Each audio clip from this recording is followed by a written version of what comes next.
West of Arkham, the hills rise wild, and there are valleys with deep woods that no axe has ever cut. There are dark, narrow glens where the trees slope fantastically, and where thin brooklets trickle without ever having caught the glint of sunlight. On the gentler slopes there are farms, ancient and rocky, with squat, moss-coated cottages brooding eternally over old New England secrets in the lee of great ledges. But these are all vacant now, the wide chimneys crumbling, and the shingled sides bulging perilously beneath low gambrel roofs. The old folk have gone away, and foreigners do not like to live there. French Canadians have tried it, Italians have tried it, and the Poles have come and departed. It is not because of anything that can be seen or heard or handled, but because of something that is imagined. The place is not good for the imagination, and does not bring restful dreams at night. It must be this which keeps the foreigners away, for old Ami Pierce has never told them of anything he recalls from the strange days. Ami, whose head has been a little queer for years, is the only one who still remembers, or who ever talks of the strange days, and he dares to do this because his house is so near the open fields and the traveled roads around Arkham. There was once a road over the hills and through the valleys that ran straight where the blasted heath is now, but people ceased to use it, and a new road was laid curving far toward the south. Traces of the old one can still be found amidst the weeds of a returning wilderness, and some of them will doubtless linger even when half the hollows are flooded for the new reservoir. Then the dark woods will be cut down, and the blasted heath will slumber far below blue waters whose surface will mirror the sky and ripple in the sun. And the secrets of the strange days will be one with the deep secrets, one with the hidden lore of old ocean and all the mystery of primal earth. When I went into the hills and vales to survey for the new reservoir, they told me the place was evil. They told me this in Arkham, and because that is a very old town full of witch legends, I thought the evil must be something which grandams had whispered to children through centuries. The name Blasted Heath seemed to me very odd and theatrical, and I wondered how it had come into the folklore of a Puritan people. Then I saw that dark westward tangle of glens and slopes for myself, and ceased to wonder at anything besides its own elder mystery. It was morning when I saw it, but shadow lurked always there. The trees grew too thickly, and their trunks were too big for any healthy New England wood. There was too much silence in the dim alleys between them, and the floor was too soft with the dank moss and mattings of infinite years of decay.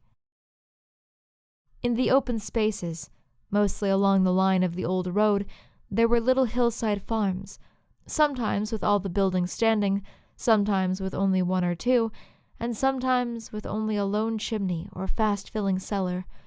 Weeds and briars reigned, and furtive wild things rustled in the undergrowth. Upon everything was a haze of restlessness and oppression, a touch of the unreal and the grotesque, as if some vital element of perspective or chiaroscuro was awry. I did not wonder that the foreigners would not stay, for this was no region to sleep in. It was too much like a landscape of Salvator Rosa, too much like some forbidden woodcut in a tale of terror. But even all this was not so bad as the blasted heath. I knew it the moment I came upon it at the bottom of a spacious valley, for no other name could fit such a thing, or any other thing fit such a name. It was as if the poet had coined the phrase from seeing this one particular region. It must, I thought as I viewed it, be the outcome of a fire, but why had nothing new ever grown over those 5 acres of grey desolation that sprawled open to the sky like a great spot eaten by acid in the woods and fields? It lay largely to the north of the ancient road line, but encroached a little on the other side. I felt an odd reluctance about approaching, and did so at last only because my business took me through and past it. There were no vegetation of any kind on that broad expanse, but only a fine grey dust or ash which no wind seemed ever to blow about. The trees near it were sickly and stunted, and many dead trunks stood or lay rotting at the rim.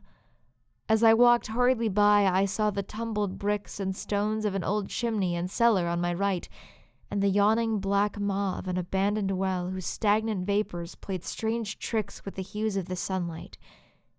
Even the dark, long woodland climb beyond seemed welcome in contrast, and I marveled no more at the frightened whispers of Arkham people. There had been no house or ruin near. Even in the old days the place must have been lonely and remote. And at twilight, dreading to repass that ominous spot, I walked circuitously back to the town by the curving road on the south. I vaguely wished some clouds would gather, for an odd timidity about the deep skyey voids above had crept into my soul. In the evening I asked old people in Arkham about the blasted heath, and that phrase strange days which so many evasively muttered. I could not, however, get any good answers, except that all the mystery was much more recent than I had dreamed. It was not a matter of old legends at all, but something within the lifetime of those who spoke. It had happened in the 80s, and a family had disappeared or was killed. Speakers would not be exact, and because they all told me to pay no attention to old Ami Pierce's crazy tales, I sought him out the next morning, having heard that he lived alone in the ancient tottering cottage where the trees first began to get very thick. It was a fearsomely archaic place, and had begun to exude the faint miasmal odor which clings about houses that have stood too long. Only with persistent knocking could I rouse the aged man, and when he shuffled timidly to the door, I could tell he was not glad to see me. He was not so feeble as I had expected, but his eyes drooped in a curious way, and his unkempt clothing and white beard made him seem very worn and dismal. Not knowing just how he could best be launched on his tales, I feigned a matter of business, told him of my surveying, and asked vague questions about the district. He was far brighter and more educated than I had been led to think, and before I knew it had grasped quite as much of the subject as any man I had talked with in Arkham. He was not like other rustics I had known in the sections where reservoirs were to be.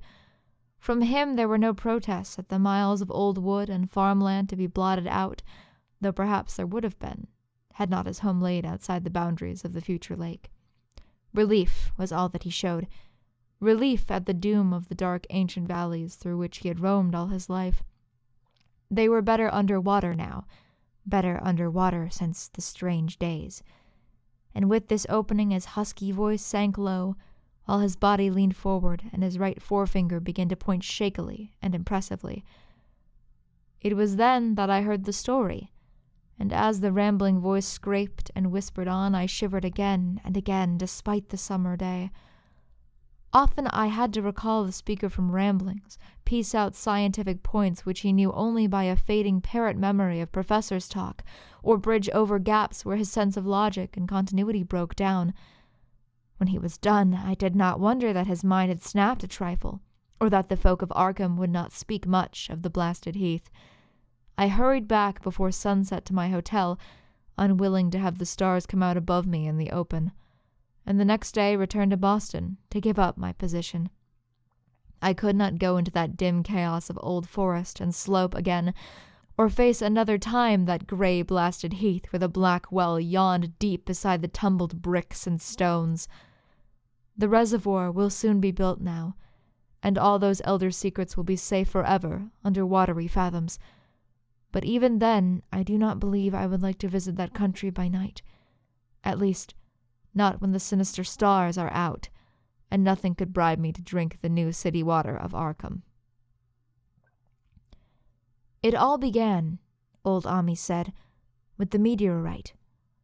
Before that time there had been no wild legends at all since the witch trials, and even then these western woods were not feared half so much as the small island in the Miskatonic where the devil held court beside a curious stone altar older than the Indians. These were not haunted woods, and their fantastic dusk was never terrible till the strange days.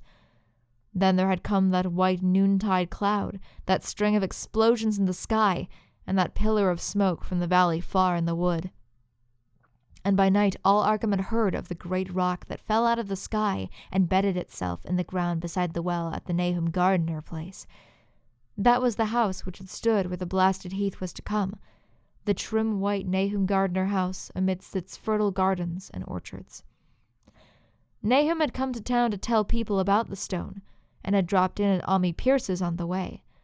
Ami was 40 then, and all the queer things were fixed very strongly in his mind. He and his wife had gone with the 3 professors from Miskatonic University, who hastened out the next morning to see the weird visitor from unknown stellar space, and had wondered why Nahum had called it so large the day before. It had shrunk, Nahum said as he pointed out the big brownish mound above the ripped earth and charred grass near the archaic well sweep in his front yard. But the wise men answered that stones do not shrink. Its heat lingered persistently, and Nahum declared it had glowed faintly in the night. The professors tried it with the geologist's hammer and found it was oddly soft. It was, in truth, so soft as to be almost plastic, and they gouged rather than chipped a specimen to take back to the college for testing. They took it in an old pail borrowed from Nahum's kitchen, for even the small piece refused to grow cold. On the trip back they stopped at Ami's to rest, and seemed thoughtful when Mrs. Pierce remarked that the fragment was growing smaller and burning the bottom of the pail. Truly, it was not large, but perhaps they had taken less than they thought. The day after that, all this was in June of '82, the professors had trooped out again in a great excitement. As they passed Ami's, they told him what queer things the specimen had done, and how it had faded wholly away when they put it in a glass beaker. The beaker had gone too, and the wise men talked of the strange stone's affinity for silicon. It had acted quite unbelievably in that well-ordered laboratory, doing nothing at all and showing no occluded gases when heated on charcoal, being wholly negative in the borax bead, and soon proving itself absolutely non-volatile at any producible temperature, including that of the oxyhydrogen blowpipe. On an anvil it appeared highly malleable, and in the dark its luminosity was very marked. Stubbornly refusing to grow cool, it soon had the college in a state of real excitement, and when upon heating before the spectroscope it displayed shining bands unlike any known color of the normal spectrum. There was much breathless talk of new elements, bizarre optical properties, and other things which puzzled men of science are wont to say when faced by the unknown. Hot as it was, they tested it in a crucible with all the proper reagents. Water did nothing. Hydrochloric acid was the same. Nitric acid and even aqua regia merely hissed and spattered against its torrid invulnerability. Ami had difficulty in recalling all these things, but recognized some solvents as I mentioned them in the usual order of use. These were ammonia and caustic soda, alcohol and ether, nauseous carbon disulfide, and several others. But although the weight grew steadily less as time passed, and the fragments seemed to be slightly cooling, there was no change in the solvents to show that they had attacked the substance at all. It was a metal, though, beyond a doubt. It was magnetic, for one thing, and after its immersion in the acid solvents there seemed to be faint traces of the Wittgenstein figures found on meteoric iron. When the cooling had grown very considerable, the testing was carried on in glass, and it was in a glass beaker that they left all the chips made of the original fragment during the work. The next morning, both chips and beaker were gone without trace, and only a charred spot marked the place on the wooden shelf where they had been. All this the professors told Ami as they paused at his door, and once more he went with them to see the stony messenger from the stars, though this time his wife did not accompany him. It had now most certainly shrunk, and even the sober professors could not doubt the truth of what they saw. All around the dwindling brown lump near the well was a vacant space, except where the earth had caved in. And whereas it had been a good 7 feet across the day before, it was now scarcely 5. It was still hot, and the sages studied its surface curiously as they detached another and larger piece with hammer and chisel. They gouged deeply this time, and as they pried away the smaller mass they saw that the core of the thing was not quite homogeneous. They had uncovered what seemed to be the side of a large colored globule embedded in the substance. The color, which resembled some of the bands in the meteor's strange spectrum, was almost impossible to describe, and it was only by analogy that they called it color at all. Its texture was glossy, and upon tapping it appeared to promise both brittleness and hollowness. One of the professors gave it a smart blow with a hammer, and it burst with a nervous little pop. Nothing was emitted, and all trace of the thing vanished with the puncturing. It left behind a hollow spherical space about 3 inches across, and all thought it probable that others would be discovered as the enclosing substance wasted away. Conjecture was vain, so after a futile attempt to find additional globules by drilling, the seekers left again with their new specimen, which proved, however, as baffling in the laboratory as its predecessor had been. Aside from being almost plastic, having heat, magnesium, and slight luminosity, cooling slightly in powerful acids, possessing an unknown spectrum, wasting away in air, and attacking silicon compounds with mutual destruction as a result, it presented no identifying features whatsoever, and at the end of the test the college scientists were forced to own that they could not place it. It was nothing of this earth, but a piece of the great outside, and as such dowered with outside properties and obedience to outside laws. That night there was a thunderstorm, and when the professors went out to Nahum's the next day, they met with a bitter disappointment. The stone, magnetic as it had been, must have had some peculiar electrical property, for it had drawn the lightning, as Nahum said, with a singular persistence. 6 times within an hour the farmer saw the lightning strike the furrow in the front yard, and when the storm was over, nothing remained but a ragged pit by the ancient well seep, half choked with caved-in earth. Digging had borne no fruit, and the scientists verified the fact of the utter vanishment. The failure was total, so that nothing was left to do but go back to the laboratory and test again the disappearing fragment left carefully cased in lead. That fragment lasted a week, at the end of which nothing of value had been learned of it. When it had gone, no residue was left behind, and in time the professors felt scarcely sure they had indeed seen with waking eyes that cryptic visage of the fathomless gulfs outside, that lone, weird message from other universes and other realms of matter, force, and entity. As was natural, the Arkham papers made much of the incident with its collegiate sponsoring, and sent reporters to talk with Nahum Gardner and his family. At least one Boston daily also sent a scribe, and Nahum quickly became a kind of local celebrity. He was a lean, genial person of about 50, living with his wife and 3 sons on the pleasant farmstead in the valley. He and Ami exchanged visits frequently, as did their wives, and Ami had nothing but praise for him after all these years. He seemed slightly proud of the notice his place had attracted, and talked often of the meteorite in the succeeding weeks. That July and August were hot, and Nahum worked hard at his haying in the 10-acre pasture across Chapman's Brook, his rattling wain wearing deep ruts in the shadowy lanes between. The labor tired him more than it had in other years, and he felt that age was beginning to tell on him. Then fell the time of fruit and harvest. The pears and apples slowly ripened, and Nahum vowed that his orchards were prospering as never before.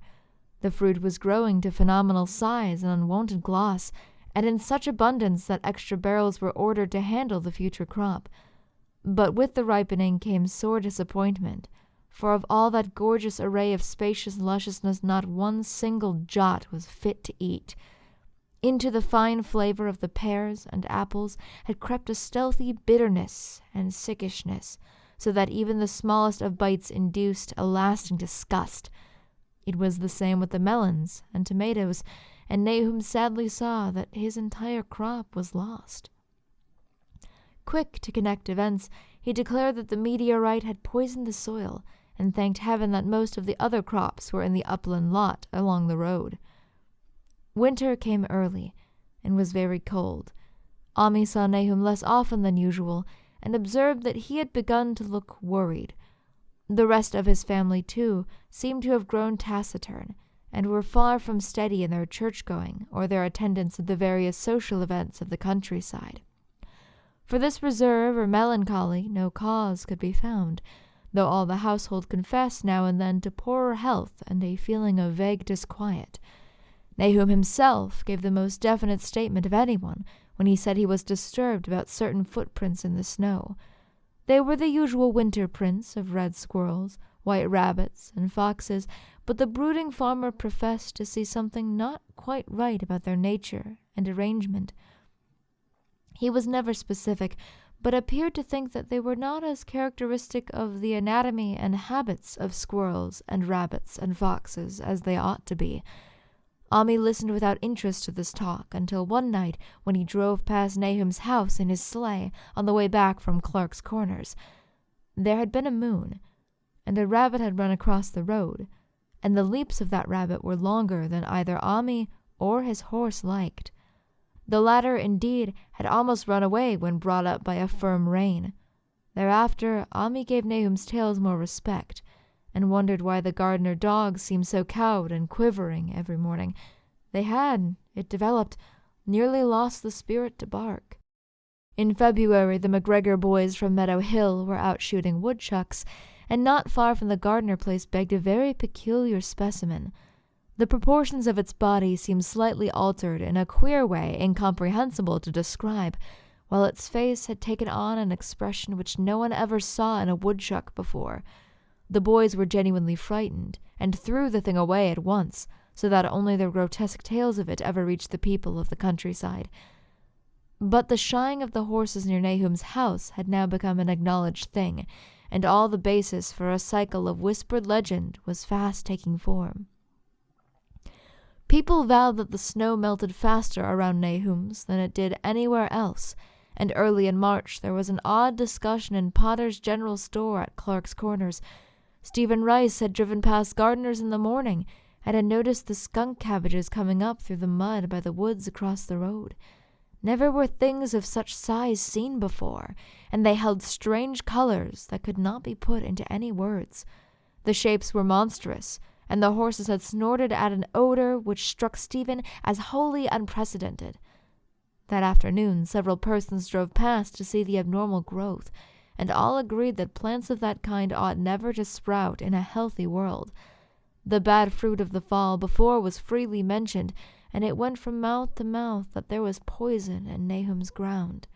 Of course it was the meteorite, and remembering how strange the men from the college had found that stone to be, several farmers spoke about the matter to them. One day they paid Nahum a visit, but having no love of wild tales and folklore were very conservative in what they inferred. The plants were certainly odd, but all skunk cabbages are more or less odd in shape and odor and hue. Perhaps some mineral element from the stone had entered the soil, but it would soon be washed away. And as for the footprints and frightened horses, of course this was mere country talk which such a phenomenon as the aerolite would be certain to start. There was really nothing for serious men to do in cases of wild gossip, for superstitious rustics will say and believe anything. And so all through the strange days the professors stayed away in contempt.